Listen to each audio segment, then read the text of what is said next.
Next researcher is Kiran Kallakuri. Kiran is working as a product manager in a product organization. He has got 14 years of experience, almost entirely in Agile. An avid reader and Agile enthusiast all along. He is now going to present his research paper. The topic is Choice Architecture for Product Agility. Over to you, Kiran, now. Thanks, Panindra, for the introduction. So let me share my screen. It feels great to be presenting here, and great work, Deepti. You've already kept the bar high, so I hope I can continue. And before I actually start on the journey of the presentation, I would like to thank Padma, Kamal, and Panindra in this journey. So thank you so much for the opportunity. When we initially started talking about research conference, my mind kind of got stuck at the word research because it transported me back to my master's in business administration days. We had a shrewd professor. Everybody was afraid of him, and he was the one who was teaching us research methodology, and we hated the subject. But at the same time, it is pretty relevant, and that is why I definitely wanted to be in this. Sorry to interrupt you, Kiran. At this juncture, I want to give a note. The name ERA was derived or proposed by you. Thanks for the shout out. All right. Yes. So what is this all about? So we are actually talking about four main aspects. Well, the research that I've conducted is mainly based on these four aspects: the overall agility, the rational choices. Can we actually talk about more product and not more process? And what is the success that we are trying to gain or achieve? So even after the research was completed, today I kind of floated a survey among the Agile community to understand what product agility means to them. And this is what came up. So this was just before Deepti was concluding her presentation. This is the stat that I have received as of now. So everybody has different opinions, and I'm not going to say that a particular answer is right or a particular one is wrong. Maybe the choices that I have given are deliberate in nature because I wanted people to have some kind of thinking around what it could possibly be. And that is why there is another option called others and or none of the above when we talked about the other choices. All right. So I actually have a good number of slides in my presentation. I'm not going to bore you to death. We always know about this death by PowerPoint, right? I'll try to, on an average, I'll try to maintain less than a minute for almost all the slides. I'll zip through some because they are pretty evident, but I might be spending some time additionally on some of them. All right, so we looked at what overall agility, the product agility meant for the community. So then we are talking about the rational choices, right? So we actually have, from what I have read so far, there are some 140 plus biases that we typically have in the product community or even in the user experience community that prevents us from doing the right thing. So there could be many more, but to start with something like an anecdotal evidence, or you can even think about the bandwagon. Everybody is doing that, so let's also do that. So that is the bandwagon thing, right? And anecdotal evidence is like, you don't have enough data, but you still want to derive your conclusions. If everybody has some opinions, everybody is entitled to their opinion, right? So how do we actually know what's right? So that's the idea that we wanted to think about. Is it going to be a rational thought that should drive us, or is it going to be a natural thought that should drive us? Then coming to the third part of this, which is about more product and not more process. In his famous book called Reinventing Organizations, Frederick Laloux, so he spoke about organizations having little to no strategy in place, and how it is driven by the employees who are self-driven, also self-motivated, self-organized, self-managed, lots of terms to use, right? The recent Scrum Guide talks about self-managing now. From self-organization, we move to self-managed. I think the basic idea was mainly around moving from accountability to ownership. You do a particular thing, who's accountable for this? Who should be held responsible for this at the end of the receiving the outcome? So that was the general idea that we had previously. Can we actually move on to ownership, shared ownership? So, and in doing so, should we introduce more process? Doesn't that hamper the idea of agility in the first place? How do people come together to achieve the desired outcome? So that's another thing that I wanted to talk about. The final part in this one is about success. How do we achieve success? By copying somebody, what somebody does. For example, I have a problem today. What is it that Padma or Deepthi or Fanindra does? Do I have to look at that? Or what is it that I can do differently to tackle the same problem? How do I stand out from the crowd? Should that be the case? So that was the idea. And also another point that I wanted to talk about was keeping stakeholders happy, or should we keep the stakeholders aligned? So these were the thought process around my framing of the research. All right, so I know pretty awkward picture, right? So, but it is not for me. Again, it is nostalgia. This was brought to my mother by my father way back in 1987, sometime towards August. So, you know, it's almost what, 30 plus years, 33 years close to. My mom still uses it in some of the occasions, talks volumes about how a product should be, how a particular customer or user associates themselves to any product that he or she likes. My mother can easily get, you know, spares for this.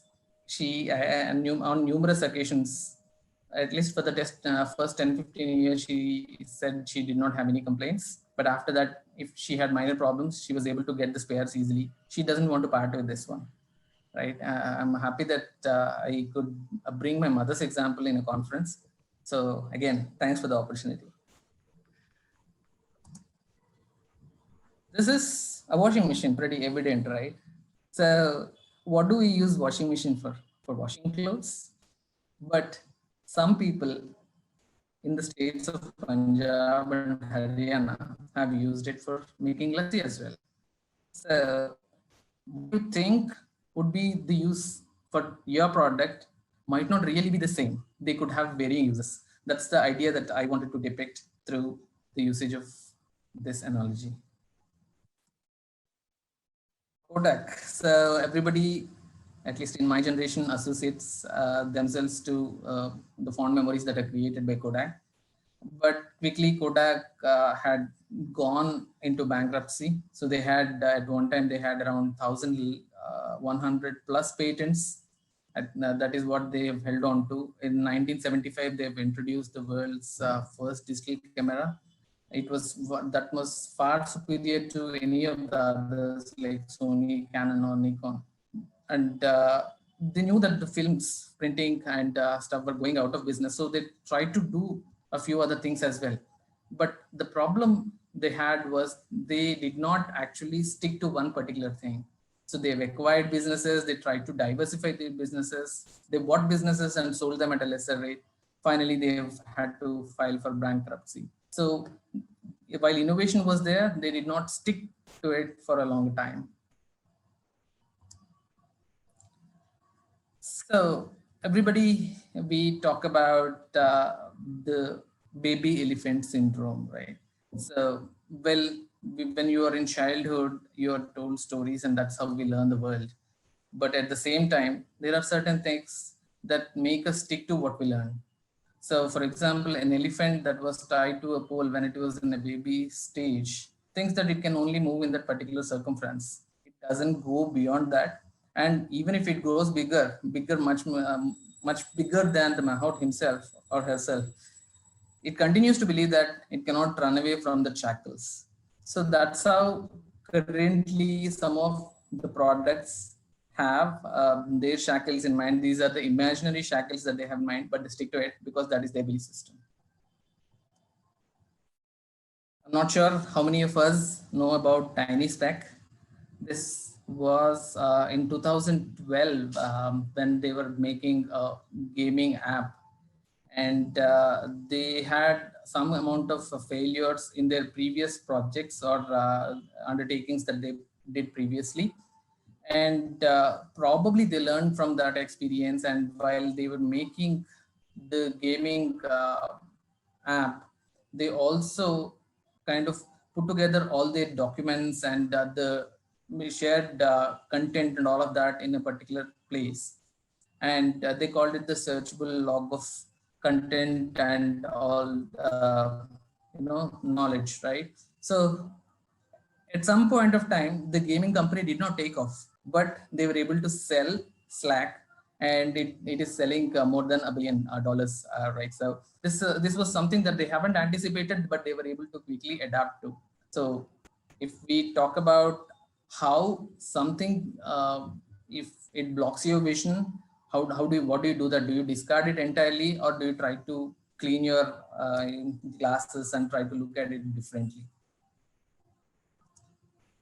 This is a slide probably majority of us would know, right? So right from the days of Toyota, I think the main development towards the Agile community or the journey of Agile was mainly in the 1986 when we talked about the new product development game. Lots of frameworks, methodologies, methods came after that. The significant one being Scrum in 95. When I say significant, it is because it's the most used one as of today. So this is the set of evolution steps in agile journey, or the kind of frameworks or the methodologies that came into being.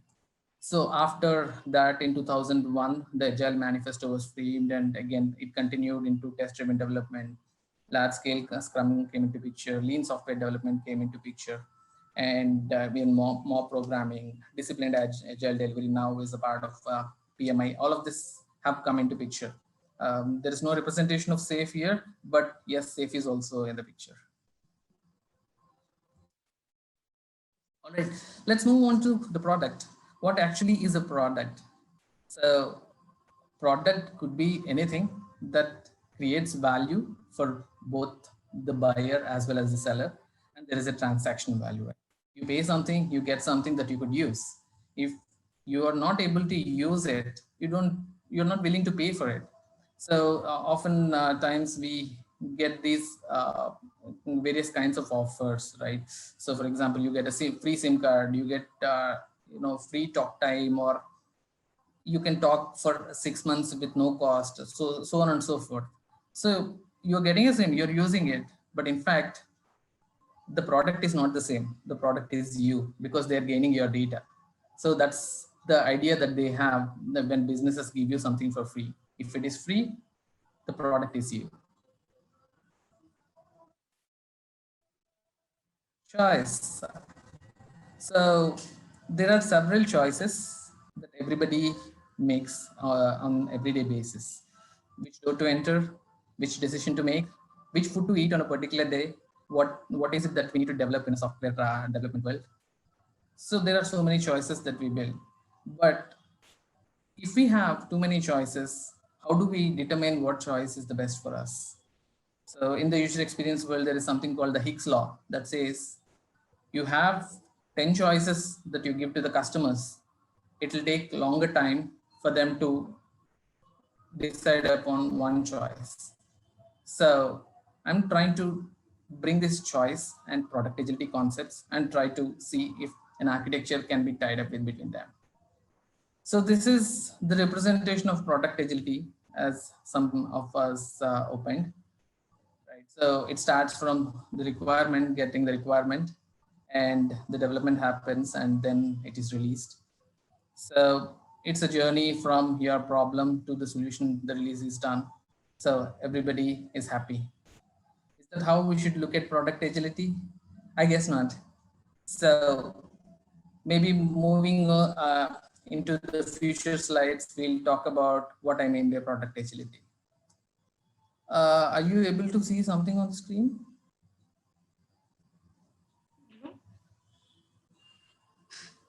Okay. I hope you're looking at a black screen. Thank you. Yeah. So imagine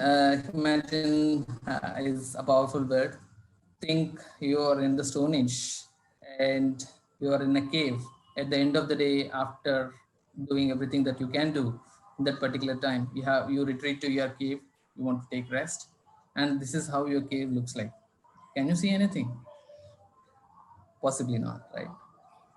Somebody has gotten an idea at some point of time and they built a small light into the cave. Now you might not be able to see much, but you are still able to locate where your cave is, and you can possibly move the light around to the place that you want to retreat to. So that was the idea. But at a later point of time, somebody brought in a bigger light, and then they placed it inside the cave. Now you can see very clearly. This is mainly to understand how organizations operated earlier versus how they are operating now. So now there was a problem statement that the customers had, and they were working on it. They provided a solution. The customers had to use it. There were no choices to the customer. But many entrants entered later. They started providing solutions. Now the customers have the power. So they can buy lights. They can buy anything. They can make the uh, cave more beautiful, right? So there is nothing that is stopping them. In fact, in my place where I actually fight with a lot of people in terms of getting me lots of lights. Out of the 140 plus houses in the same complex, people typically do not have much problem. There are 2 or 3 people who has a problem with the lighting, and one of them is me. So should the association change everything for me, they have to bring in more lights. That's a call the association has to take.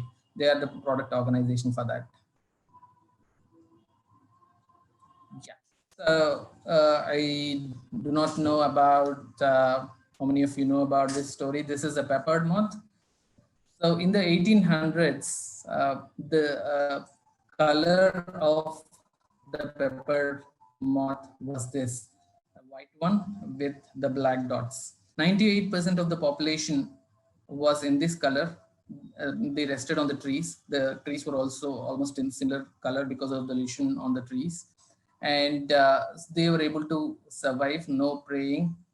The poor 2% that had some kind of different mutation were black in color, and they were an easy prey for all the birds that were preying on them, and they were eating that, right? But the scene reversed after the Industrial Revolution in the early 1900s or the late 1800s. In England, this was mostly in England, where people kind of started industrialization, and there was a lot of coal that was getting burned. And because of this coal burning, all the trees became black. Now what happened? The black ones were able to survive, and all of these 98% that were existing earlier, they had to adapt. This was even before the Darwinian theory came into picture. So how do you adapt? Are you going to replicate the same thing that somebody else is already providing to the market? Or are you going to transform yourself and see what is the need of the hour? These were all the questions that I had along the journey of this research. Okay, so we spoke about product agility. Earlier, I've shown a slide that talked about requirement to release. So now I am talking about the full stack product agility. Product agility was a small portion of the full stack product agility, what I would say, because we are not just talking about software development lifecycle. We're also talking about product lifecycle. We're also talking about product development lifecycle. So there are several things from growth to decline, or what do you need to do within each of these phases, and then within the implementation cycle, what is it that we need to do? All of these activities comprise the full stack product agility, right? From identifying a set of problems to prioritizing the problem and trying to develop an MVP version in order to learn, not to earn, and then validating it, even till the end of release to the market.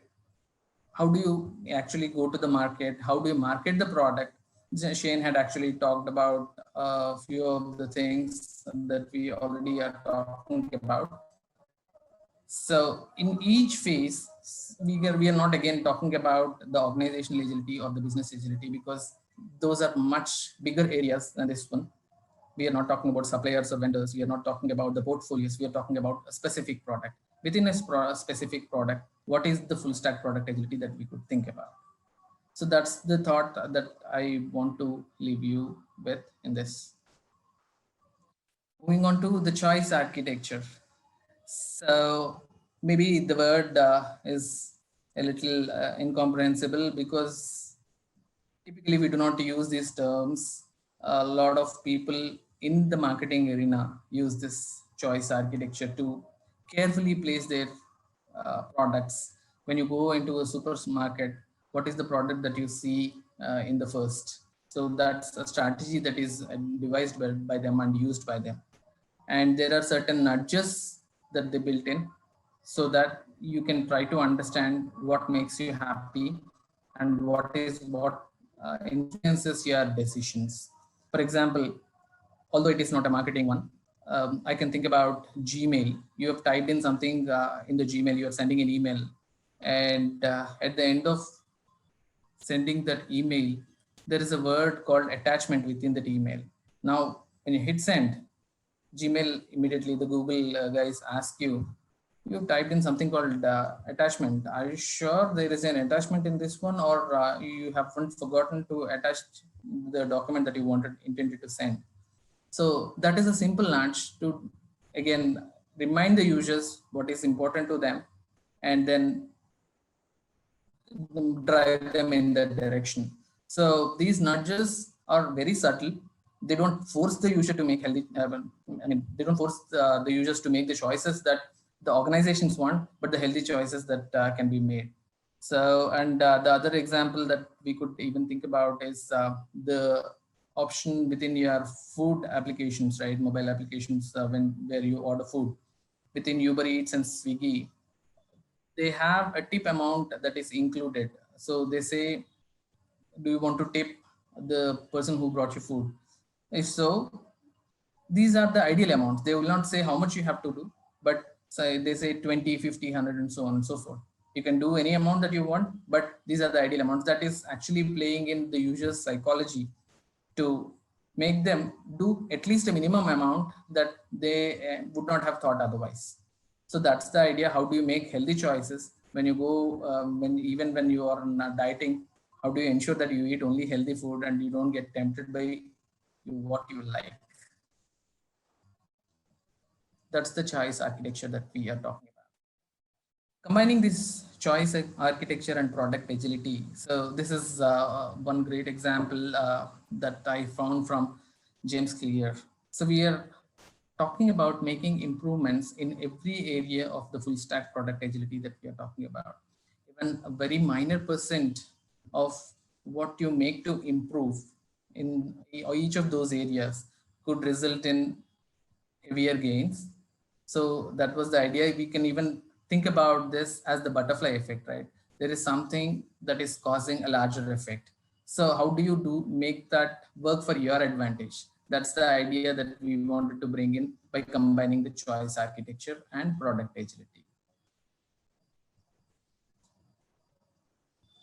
Now moving on to the research part. So far we have talked about theoretical concept, some of the stories that I could associate to some of the concepts. But moving into the research framework, what I have done was to classify the elements of my research, the questions that I wanted to ask the organizations in these 5 areas. So I've called this the 5P framework. I've put them as premise, practice, process, productivity, and promise. Under each of these, there were certain classifications that I had. For example, premise talked about the profile of the organization, the profile of the products, the markets that they operate in, and whether it is a B2B product or a B2C product, so on and so forth. With respect to the practices, what are the usual practices inside the organizations when they decide to build a product or something that they want to give to the customers? So that is mainly about the practices. In terms of the process, we are talking about software development lifecycle, the frameworks, methodologies, and the internal process, the quality stuff. So that is the consideration under process segment. And productivity, this is deliberately kept separately. This is not the regular productivity that we talked about. This is mainly what we need as metrics, or what is that matters in terms of what is that you measure. So that's the productivity part. We, under this category, we try to ask questions around the metrics and the feedback that they receive and so on and so forth. And the final part is the promise. What is the promise that you make to the customer? What is it that you deliver? And in bridging the gap, what is it that you do? How do you interact with the customers? So on and so forth. These were questions that were formed in these 5 areas. So this was the research methodology. So the research was both primary and secondary in nature. So we had to recruit the organizations, right? So these organizations are located in various places. So how do I identify what organizations that I can work with? So I've worked with Google, Dun Bradstreet, and so on, a few of what I can find over the internet. As for my secondary research in shortlisting the organizations, I had certain criteria in shortlisting the organizations. And then the primary research is actually targeted towards these organizations. I've sent the questions, I've spoken to some of the organizations, representatives from some of the organizations. And that's how it's a combination of a primary research as well as secondary.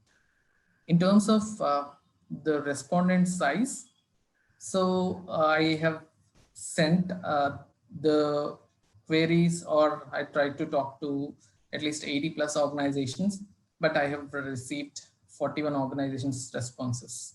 And some people are representing organizations, a couple of organizations have given me multiple responses. At least 3 people or 2 people from each of the organizations also gave me responses. That's why we see 53 responses from 41 organizations. And the sampling method was clustered sampling. So I have defined these organizations through the secondary research. I've classified them into various regions, and I've directed my questions to these organizations using the clustered way.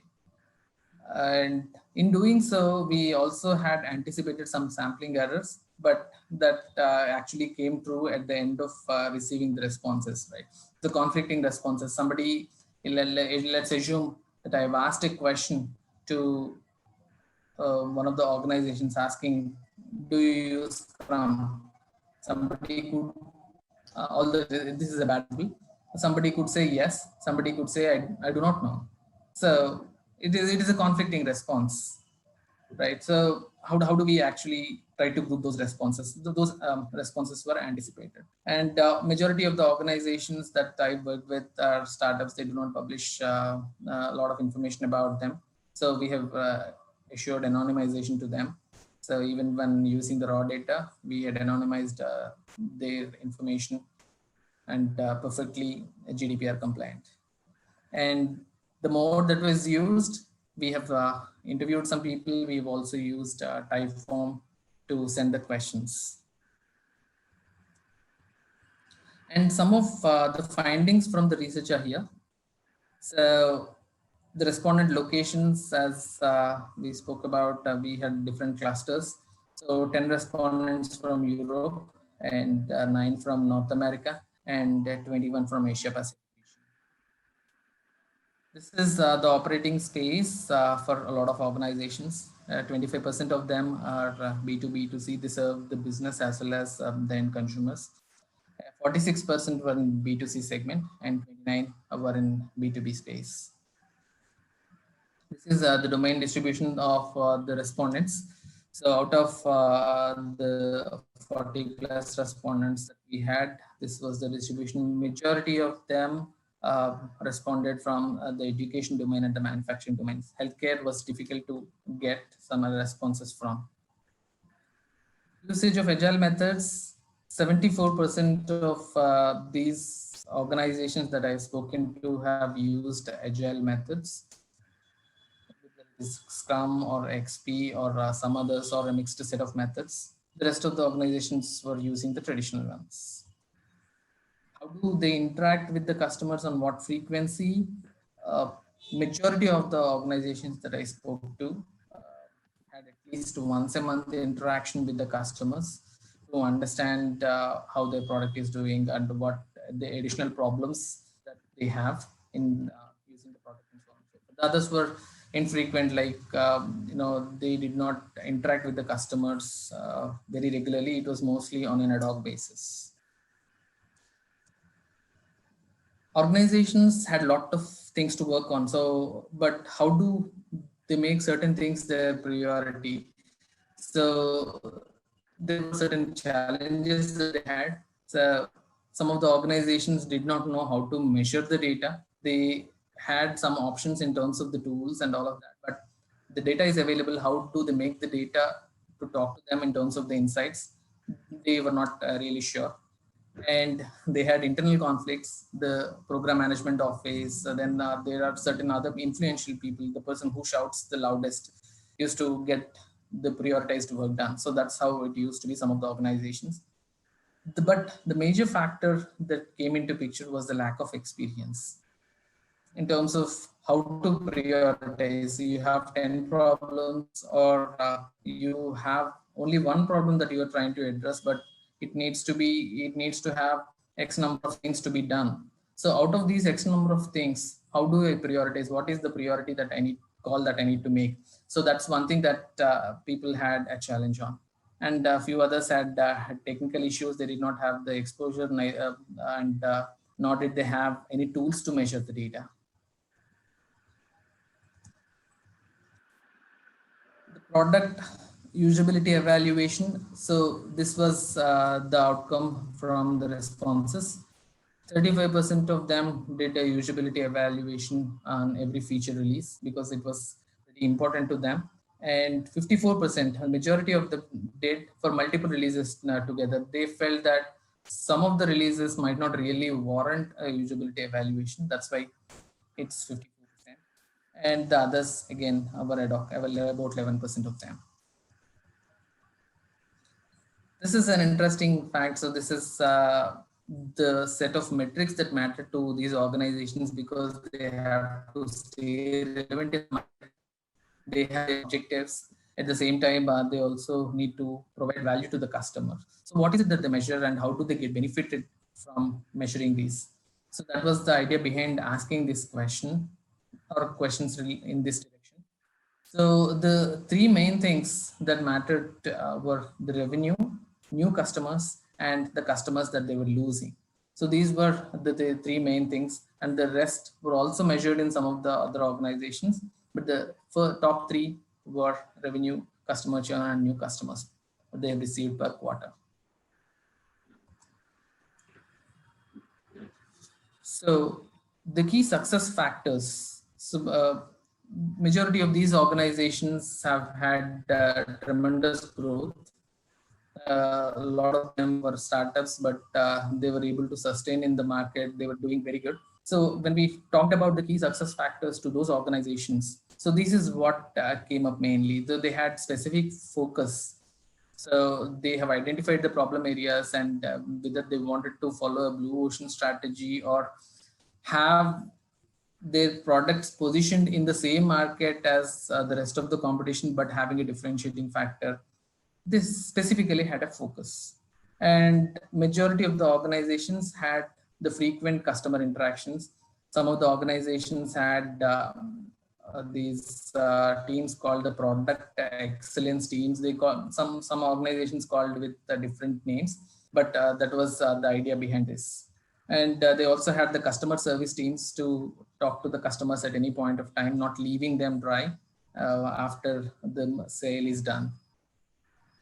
Some of the organizations went ahead and did customer happiness index surveys, and they were focusing on the NPS areas, the Net Promoter Score areas, and how to improve them.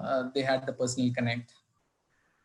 The final one, which is again a very important one, because majority of the times we talk about the software development lifecycle mainly when we talk about agility.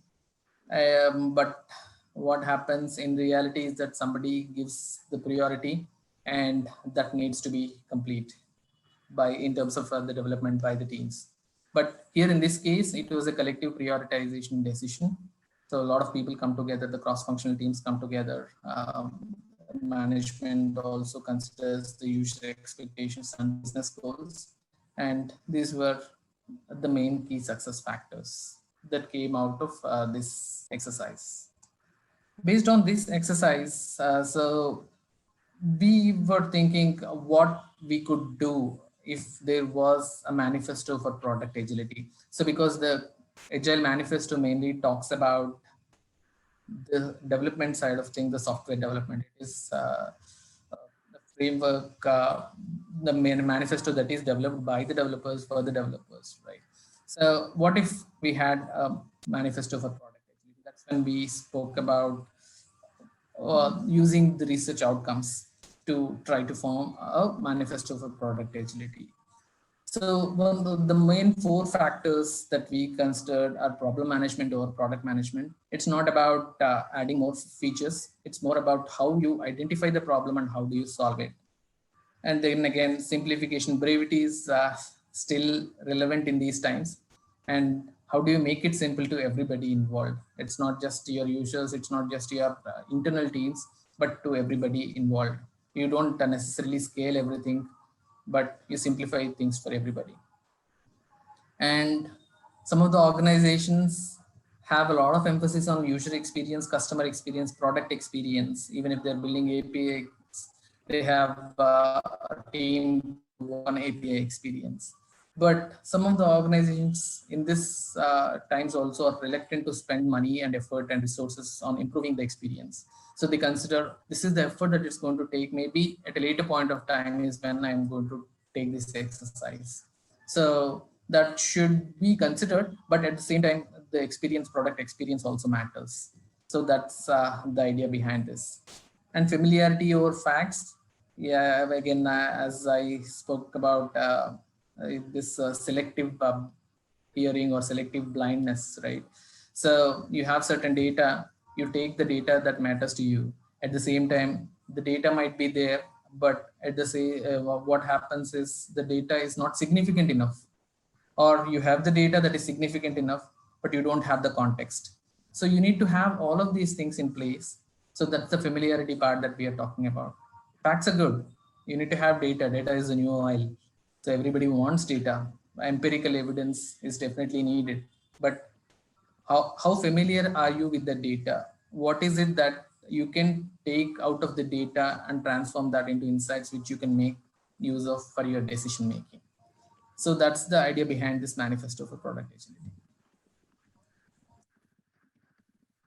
So based on the research outcomes, so I have come up with a framework called the SPARK framework.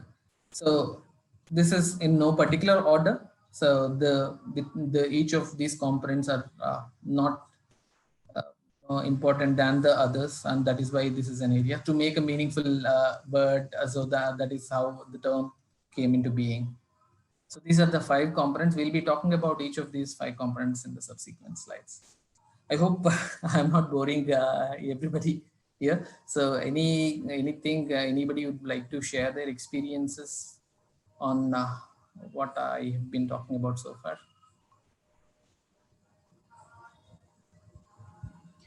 Please see the chat window. It was really good comments coming up. Please proceed, Kiran. You have actually 10 more minutes. Sure. You can do up to 15 minutes max. So just Okay. try to, yeah, just time boxing. Thank you. Sure, thank you.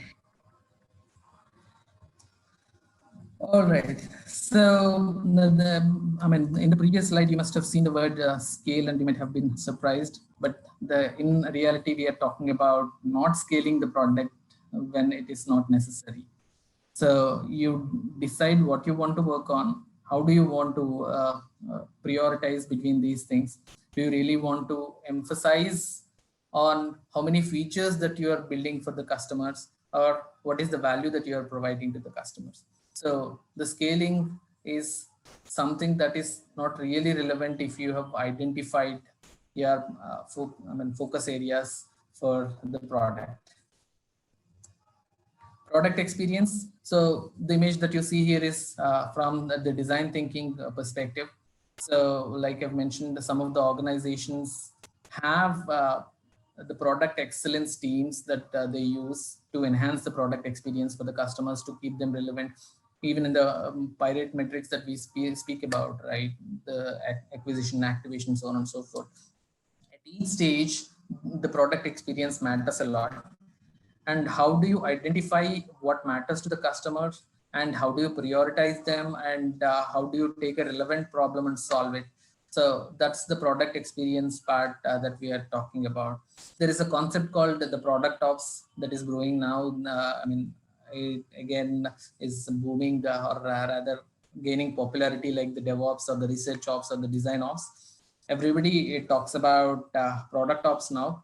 How you align your business, your the technology tools that you have in your organization, how you make use of the data that you produce. All of these in alignment will produce a wonderful product experience.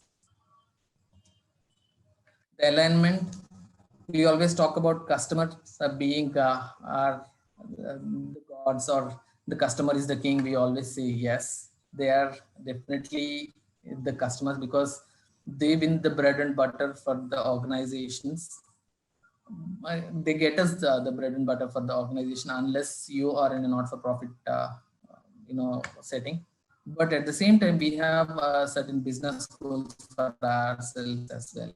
So we cannot keep adhering to the customer demands all the time, because as you know, from the behavioral science perspective, the customers are sometimes not know what they want. They keep asking for a lot of things. But from business standpoint also, you need to gain from the customers. So you have to define what is important to them as well as you. There are technology choices that you have to make. We are talking about digital. Shane also mentioned there is currently not many physical products without at least a small portion of digital component within. So each of them needs a technology involvement, piece of technology involvement. So what are the technology choices that we are making? What are the decisions that you are making? Are the technology choices that you have support your business decisions? These are all certain things that you will need to align on. Rationale, we have a lot of facts, and I have certain beliefs. Taking an example, I love how Sachin Tendulkar does his batting, and anything that anybody talks about, comparison with Virat Kohli or somebody else, I always confirm my belief only. Sticking to Sachin Tendulkar side of things. Their areas, the years of their work has been different. They have different sorts of things, but I still, whatever it is, I always believe in Sachin Tendulkar's batting and his batting prowess. So I always tend to confirm what helps my beliefs. Instead of that, we need to talk about the objective facts, take that into consideration. It should not just be rational based on this. Again, it has to be natural as well. What makes sense to everybody, and rationality is also an important factor along with that. Key outcomes and vulnerabilities. We all have certain metrics that we follow all the time, but we have it in paper. We do not actually measure those. We go to the customers or the users and try to get these things. This doesn't happen very often. Then it loses its value, right? So, and we have too many metrics also to measure certain times, which we don't measure again. Just for namesake, we have them. So determine what metrics you want to measure, have them followed, and at the regular intervals that you can select for yourselves, and also determine what your vulnerabilities are. So when situations like COVID come in, everybody is vulnerable to it. How do you, get back on stage? Or how can you prove yourself to be resilient? So that is something that we all need to think about. all of the representations that I've shown so far are from different sources. HEART framework is by Google. This is one of the enablers to do and decide on your key outcomes. So in conclusion, so this is a picture of something called as a chrysanthemum stone or a flower stone. This is not something that is carved by a sculptor or anybody for that matter. So this is a natural evolution over several years.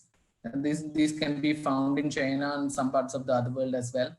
But these are pretty natural and these are exotic in manner. So the conclusion is, let the product evolve gracefully and naturally rather than forcefully. So with that, I go to introduction again. So what is it that I'm going back to introduction about? I'm not going to start from the very beginning and take you through all those 40, 50 plus slide again. So these are the terms that I've introduced through this research and the paper. So these will be some of the things that I'll probably look to elaborate upon in the next areas of research. Full stack product agility is something that I spoke about. The Spark framework as a conclusion from the research. Humanized thinking. In my research, I have not considered the people angle. People are the most complex ones. So we need to consider that as well when considered. Maybe it will add to the Spark framework, or maybe it will take me to a different direction. I've introduced product agility manifesto. Hope that helps. And I'm also introducing a concept called the product probes. So we have design probes or cultural probes or emotional, empathetic probes. So I'm also introducing a concept called the product probes that will help the product in the right context, right data, right minds, and right observations that were made. So with that, I conclude my presentation. These are some of the references and the image that are some of the images that I've taken are used from these places. Any questions? Thank you for the opportunity. Thank you, Kiran. It's wonderful. Any questions came in the chat box? I'm just looking at. I only see appreciations. All appreciations. One from Hari Vepakum. One from Yeah. Hari was suggested. Yeah. Yeah, okay. Hari, interested more on how did you evaluate customer experience? How did you evaluate it? Evaluation of the customer experience. More of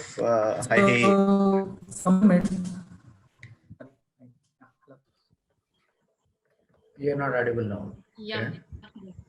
Sorry, you started talking, so I went on mute. It was a good. Sorry about that, Harry. Yeah. So I just wanted to know more on how do you the number, whether you came up there. What is the criteria that you have looked into, or what is the method that you used to make that customer experience being evaluated? That is what is my question. Sure. So one of the metrics that I've used, the Net Promoter Score that they have had. So the minimum qualification that we initially had was at least a Net Promoter Score of 3 on 5 to start with in filtering the organizations that we spoke about for research, right? Recruiting the organizations for research. But some of the organizations stood out quite clearly. They had much more than 3. So some of the main consideration was those organizations that had more than 3.5 on 5. So Net Promoter Score was one thing. And another consideration that we had was their happy customers. So some of these organizations were getting on an average about 3 to 4 referrals from their customers. It's not their internal teams who are getting the customers for them. Of course, they do that as well. But from the customers, they refer other people, they get in. So these were some of the validations that we had in place. Thank you. Thank you. Okay, any more questions? Hope I didn't bore you to death. But don't get disheartened. There are many more wonderful papers that are coming in. So even if this was boring, I'm pretty sure that they will be much more interesting. So you're in a wrong perception when you're evaluating yourself. So quite good presentation. And then there is a two-step theory in general. Sorry, I'm blocking some time. Let's say it's like whomever you are listening, he's great. Whatever he's teaching, it is good. So everything has a good learning opportunity. So thanks for it. It was a very good presentation. Don't underestimate yourself. Thanks for that.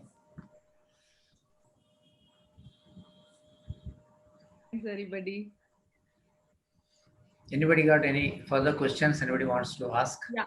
Apart from the research outcomes from Kiran, you can ask any questions in product agility. Kamal and Panindra is there to help you.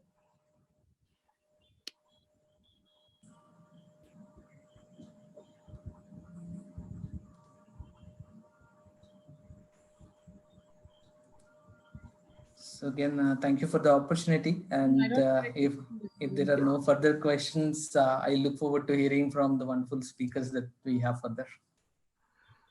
Yeah. So Funny, I just wanted to mention a few things. So Funny and I were fortunate in the sense that, like in movies, you have behind the scenes perspective. So Funny and I had that behind the scenes perspective when we were working with Kiran and going through his research methodology. And the first time that I saw his research methodology, I was like super excited because it was not run of the mill thing. I thought that it would be, so when we do this statistics collection, since I have studied statistics, so it's mostly that secondary data that you get. And then based on that secondary data, you come up with your research. But Kiran did not use that secondary data. He actually reached out to the organizations, got that raw data. So it is not secondary data, but it is primary data as we call it. And that is really difficult because you need to do lots of legwork. I mean, virtually you have to do lots of legwork. You have to follow up. Yes. So he really took this research paper very seriously. And then based on that research paper, identifying, analyzing that data, and then putting things in perspective, coming up with that manifesto based on that research, based on the data that he has collected, and also the framework. I think that was great. So yeah, I learned a lot when I was working with him on his, or going through his papers, helping him improve it. Not improve it, I did not do anything. I just learned from his paper. Yeah. It was a great learning for me. Yeah, that's all that I want. Yes, Kamal. To add to what Kamal said, I also want to talk almost on the same terms. Just one more additional tell. We were having multiple discussions actually, me and Kiran, and also Kamal. But one thing what I learned is that every day he is improving his slides. Okay, his paper also. I said that tomorrow I'm going to review. Then the next day he has sent another version, but I did not do. I was busy. The next day he sent another version. So like that, almost every day he's improving. I was a bit surprised. I need to learn a lot from you, man. Thank you for the kind words, Kamal. I don't have any questions, but Kiran, it is an excellent research, and I like the way you have put your thoughts against the data, as Kamal has said. And it was amazing to see something as a framework or manifesto coming out of a research. I mean, tomorrow, if you become somebody like, product agility framework creator, I would be, boasting that I have been there when this paper started as a research. I have that pride moment. Okay. Thank you. Thank you, Nagini. Thank you so much for the kind words. Nagini, we saw you in the Change Agent Summit, right? Like you are here, and it is really a good moment. See, the framework is coming out from this conference with this as a basis. That would be the bouncer for everybody in the conference.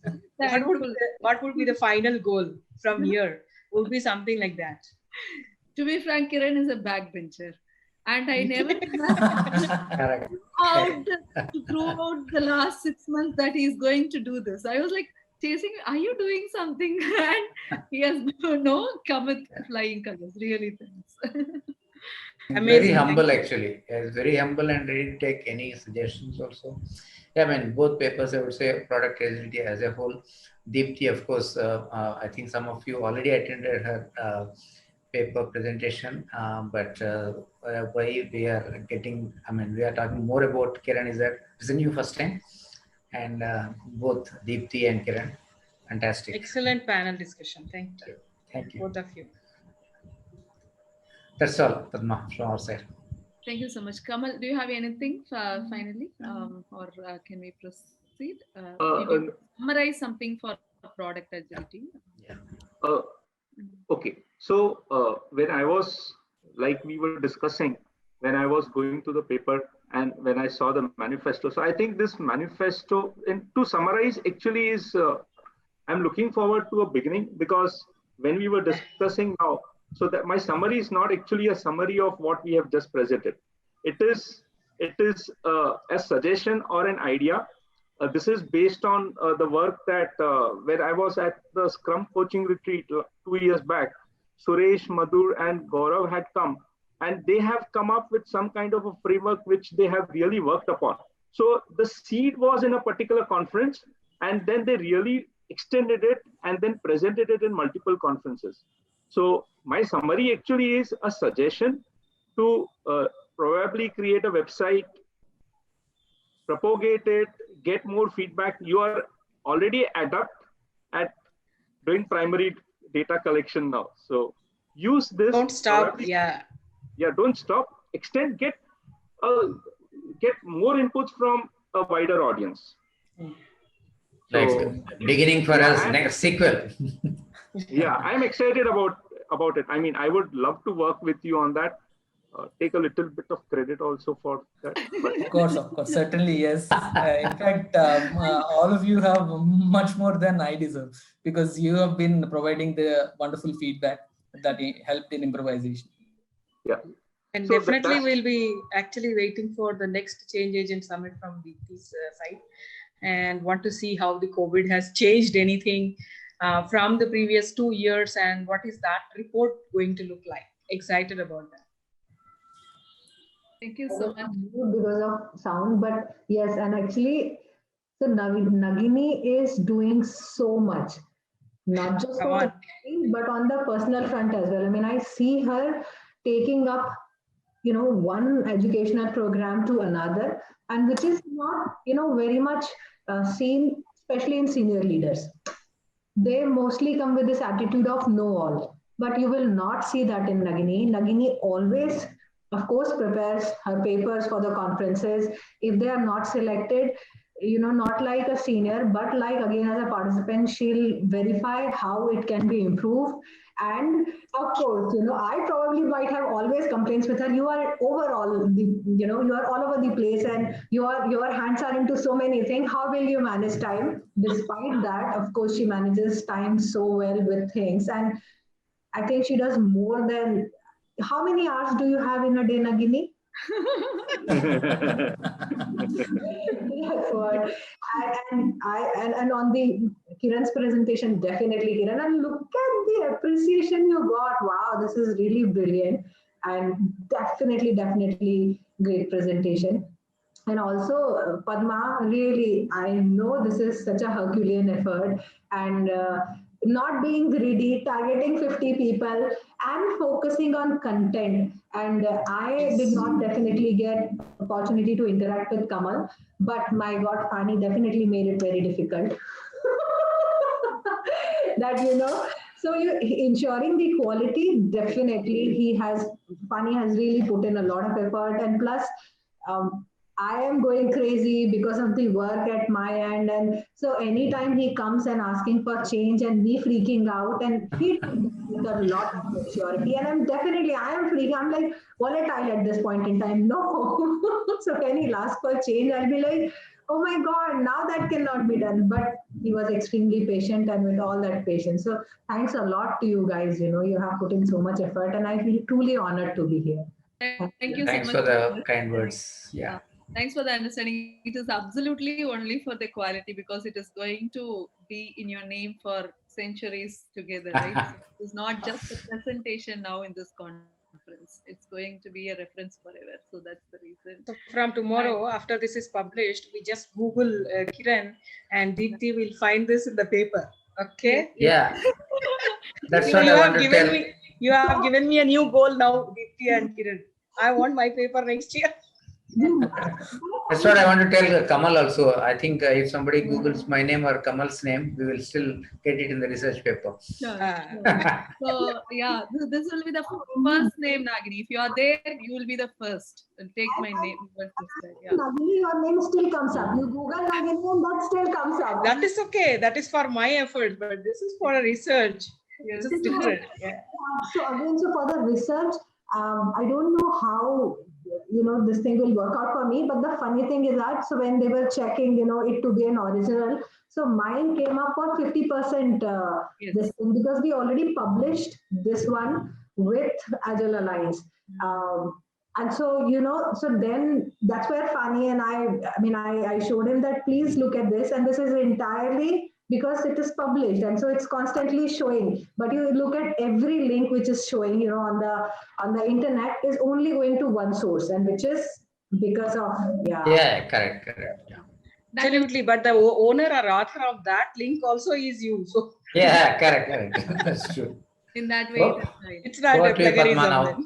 I think time up, Padma. Thank you so much. Kiran, Yeah, Kiran, thanks. please don't stop with this journey as given guidelines from the leaders of the community. Please proceed. And you can continue to nudge Kamal, me, and Fani for any of the review and updates. Okay. Absolutely. Thank you. Absolutely great Thank work, you. Kamal and Phanindra. Great Thank you. mentoring. Very Thank you. good. Bye. And Kamal especially, Phanindra went through each and every line and Kamal helped him a lot in the statistics part.